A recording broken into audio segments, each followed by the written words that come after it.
If you have your hair in braids right now with added hair, if you're someone who switched from getting your hair permed, but now you manage your hair with braids because you thought that that was safer than all the chemicals in perm products, then this is an episode that you do not want to miss. I'm your friend Shannon, who's helping you to make your hair choices as health choices. And today I am diving into a consumer report study that breaks down the chemicals, the products, all of the ingredients that are found in our braiding hair and what that means for our physical health. So if you're somebody who's worn your hair in braids often, but maybe you also have asthma, maybe you've had scalp irritation, maybe at the base of your neck, you found little bumps or redness or flare-ups, or you found yourself not being able to sleep well after that first night of getting your braids done, right? This is an episode that you don't want to miss. Consumer Reports did a study in 2025 where they were breaking down 10 most popular hair brands that are used for braiding. And since then, they've come back and done another study in 2026, going through 30 different brands, some of them claiming to be safe, some of them claiming to be organic and toxin-free. And we're gonna get into all of that in today's episode to help you best understand how to make choices surrounding your braids and your braiding hair. So this is Your Hair Made Simple, where we help you to make your hair choices with clarity, confidence, and courage.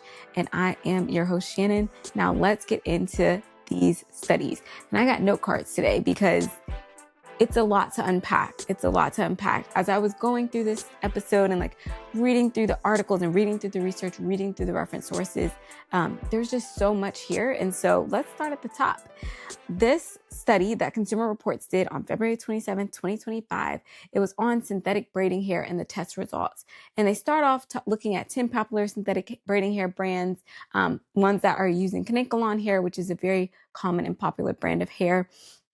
But in the beginning of the article, they share a story that I think a lot of us can relate to, a story about a girl named Crystal Thomas. And so Crystal Thomas she got her hair done in braids. And that night when she went to go home, she found herself unable to sleep, having issues and just struggling with breathing, and also just feeling like her throat was having issues, right? And so because of that, after a week and a half, she ended up taking her braids out. And for my friends that are listening, I don't know about you all, but I've definitely had experiences where I've tried to get a braiding style done and the tension has just not worked well for me. I found little bumps at the base of my neck and I had to take her out or my scalp was just extremely itchy after getting these braids done, right? So we see Crystal Thomas here and she's having a similar experience in her own way. Her throat is being bothered. She's like, this is uncommon. This is unusual. She takes the braids out. But Crystal Thomas is also a student at Albert Einstein College of Medicine and the City University of New York. So she decides at this point in 2023 that she's going to do her own research to figure out, is there a connection between braiding hair and the symptoms that she was experiencing? So she does her study and she puts out an article and she basically says that in her study, she found that there were carcinogen materials within the synthetic braiding hair and that this was an area that needed more study for Black women. And her specific research article was titled Carcinogenic Materials in Synthetic Braids, an Unrecognized Risk of Hair Products for Black Women. And this was circa 2021, actually, when she had that experience. And then 2023, when she was able to put out her article. And so for those who are like me that love to break down words, let's get into carcinogenic, right? That essentially means that there are agents that are capable of causing cancer by being present, that we're exposing ourselves to, that have that risk. So her research said, essentially, there are carcinogenic agents in here, ingredients that could potentially cause cancer. This is an undiscovered, unscoped territory. And we need more information, right? Because as a group of people, Black women of all the diaspora, we get braids. Braids are not an uncommon thing in our hairstyles, from little kids to older women, everywhere in between. And so there's no studies, there's no information being done to track these impacts, to track or even regulate what's in them. So Crystal waved up this flag in her article. Consumer Reports picked it up and they ran with it and they did an additional study as well. So Crystal's findings, she found in her high-level summary, inadequate regulations of substances that were involved in braiding hair, a lack of focus on the toxins that are being used, and a focus on affordability of hair versus the ingredients that are in it. And, for some people, they wear their braids, they get them for vacation for a week, take them out. Some people are 4 to 6 weeks.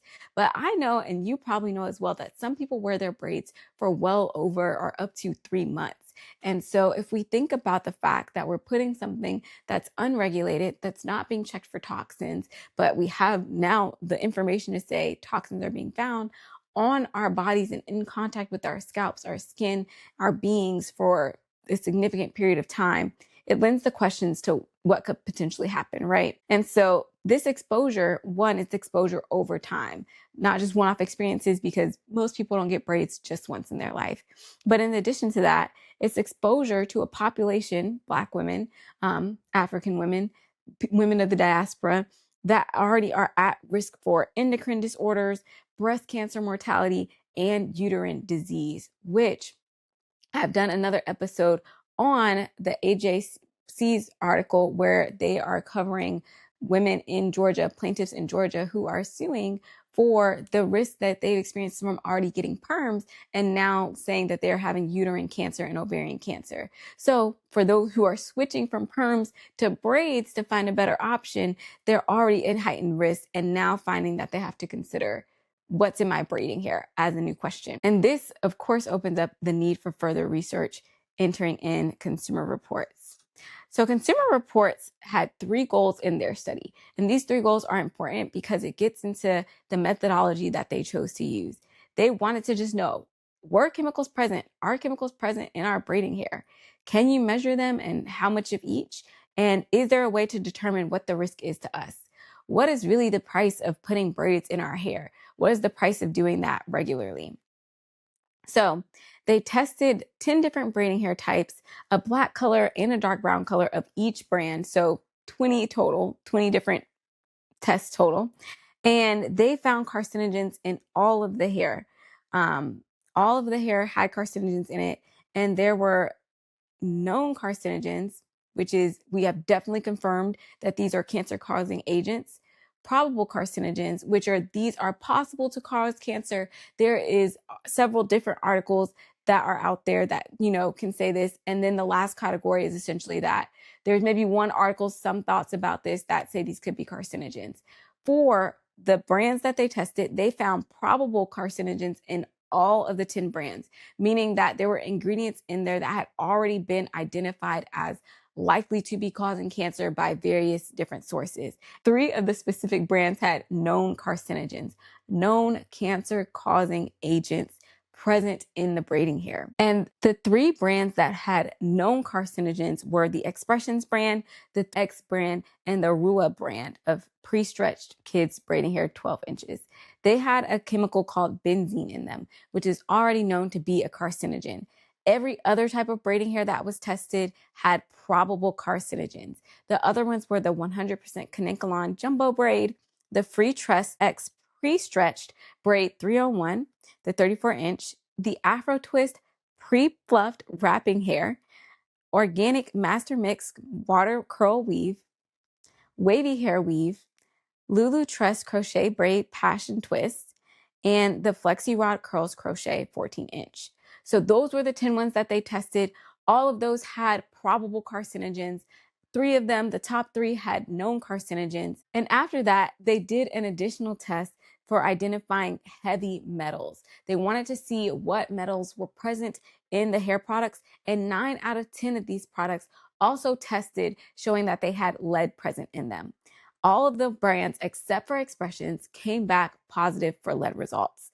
So if you're like me, you're probably like, okay, cancer, I understand. But I had to do a little bit of digging to understand, like, what does lead actually do? I know about lead poisoning. I know all of the things to say to stay away from it, but I really wanted to understand what is the impact of lead.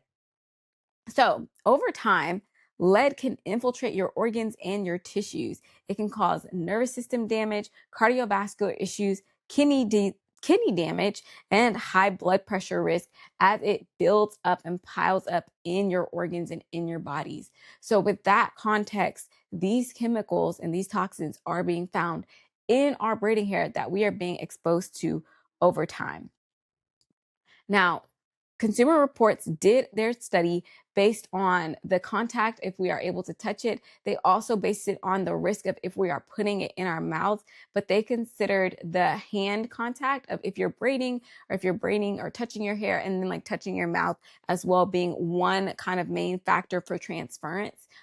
Whereas other testing that is done for this type of hair is primarily focused on the contact with the skin when it is done. So some folks have said that the testing identified these things, but are they really risks because of the consideration of the hand to mouth contact and transference? But Consumer Reports is also thinking about the reality of the way that we live our lives. And not only just that, but still considering the factors of the contact with our skin, the contact with our scalp, and the exposure and longevity over time. So that is something that we want to consider when we think about these results.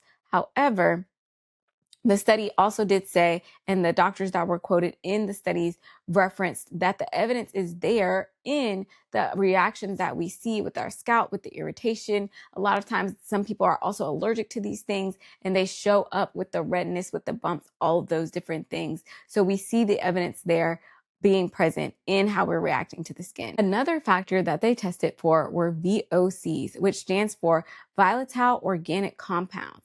Essentially, these are agents that when they are exposed to heat, release compounds into the air that can impact our breathing, can cause us to be at risk for asthma, all of these other things. So when you think about how that applies to braiding hair, a lot of times we find that braiders will apply heat to the ends of braids to seal them, dip them in hot water.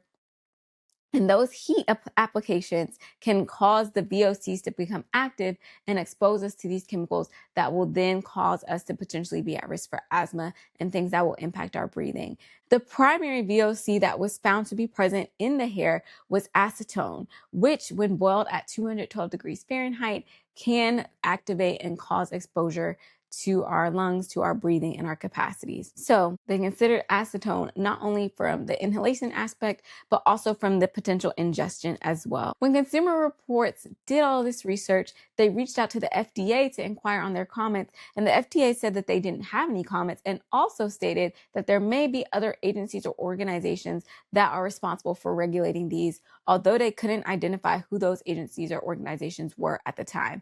And I do believe that they still have not been able to identify them or make a statement in that regard today. Additionally, they reached out to the Personal Care Products Council, who said that braiding hair was not represented underneath their specific coverage. So that also lends us to the question of who's regulating braiding hair?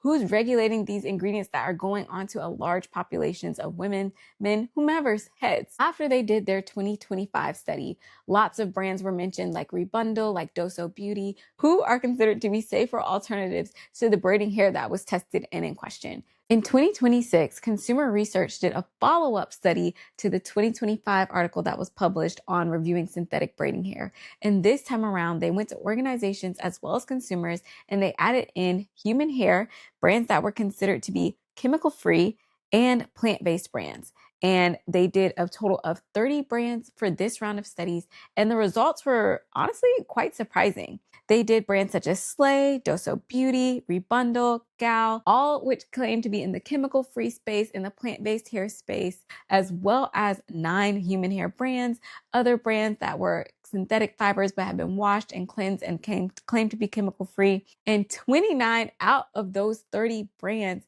came back and tested positive for lead at varying amounts. The most surprising part about this was that out of all of those brands, all 9 of the brands that were human hair tested positive for lead. And when they were trying to figure out why this was the case, they identified a lot of the places that the human hair is being come from, that we're using on our braiding hair, comes from places where there is a higher risk for exposure to lead, either through ingestion, either through cookware, water, all these other types of things. And so I know that can be a little bit hard for people who maybe switch from synthetic hair to human hair, thinking that, hey, this is a better option for me. This is something that's supposed to be safer. So they did want to flag that for note. But all of the results, while they may be shocking and while some of them weren't quite what we expected to see, aren't necessarily negative. It leaves room to create a pathway into a better society and path for our braiding hair experience. Doso Beauty, which is a cleansed hypoallergenic Kanekalon brand, came back and they were the only brand that tested to be lead-free. And while they still had higher levels of VOCs, mid to higher levels, VOCs being those volatile organic compounds. So those things that when they are exposed to heat, they put an agent in the air that can cause asthma. They can react with our breathing ways. This just shows that there is hope for safer synthetic braiding hair. They already tested lead-free. While they had VOCs in the mid to high levels, there were other brands that tested significantly lower. And so when you put the research in combination, it's not a discouraging report. It's a report of awareness. It's a report that shows brands on a pathway forward. Many of the brands came in with low VOCs and low heavy metal counts as well. So while some heavy metals and VOCs were still present, they came in lower than the other brands that we were seeing. Some of those brands being Model Glance Braid Beach Curl, Amore Mio Stretch Braid, Lillian Augusta Beauty Plant-Based Braiding Hair Wheat, and Easy Braid Innocence Professional. So those are just a couple of the brands. You can see all the brands that were tested in the article, but those were a few that had the low VOCs as well as the low amounts of lead exposure, low amounts of heavy metal exposure. Rebundle Co., which is a brand that I've interviewed the founder on this show, Sierra May. You can check out their interview if you want to hear more about the pathways that they're breaking in the plant-based braiding space as well. They tested 10th lowest when it came to lead exposure. And they did ask Sierra about this, and she just shared that when it comes to using soil and plant-based fibers, you can find lead present in those natural compounds. I reached out to her to see about doing another interview, but she is very busy. She recently went to Africa to work on their textures, but she did share that she is open to you following along on their journey as they do internal testing. So you can follow Rebundle to keep up with the internal testing that they're doing, as she is a big advocate for more testing and more authenticity and openness within the natural hair braiding space. So it did also show that it was one of the two brands that did not have toluene. I hope I'm saying that right. Toluene, which is an agent that can cause pulmonary irritation and nervous system disruption and issues. So we want to, of course, circle back to that information as a brand that we have interviewed on this show and highlight their results there. But again, really showing from these results that there is hope in the braiding space while we do still have to be mindful of what we are consuming. Gal Braids, which was one of the brands tested, actually tested for the highest VOC, highest volatile organic compounds when exposed to heat. They are a brand that while they have their hair, they use ACV, apple cider vinegar, to wash the hair and prep it in advance of being able to use it. So when questioned about their results being higher than every other brand tested, they shared that while apple cider vinegar is used, the vinegar exposure can cause acetone to release, which was a potential reasoning for their results being higher than others. So we want to keep that in consideration as well. While these results did not give us a full clean bill of health for any one of these particular products, one thing to note is that the Consumer Report study did test for exposure to skin as well as exposure based on ingestion. So let's say you touch your hair and then put something in your mouth or touch food, which in all honesty, how many of us has done that before? I can say that I'm guilty, right? But we think about the actual natural habits and patterns of people, which is what Consumer Reports was going for when they did this study, which some have considered to be more conservative. Brands have highlighted that they do undergo testing. Rebundle mentioned that they have been tested to be safe for sensitive skin and eczema.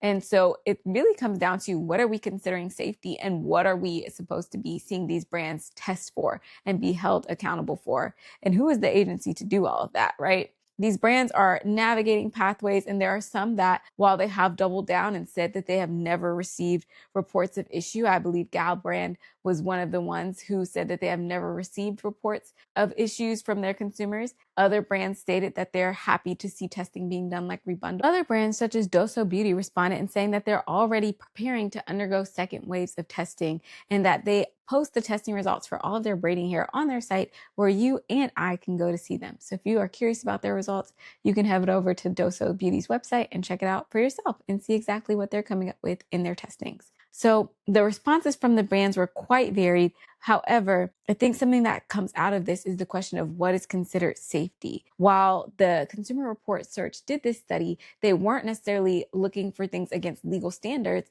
They were testing to see about the presence at all. And the question comes, right?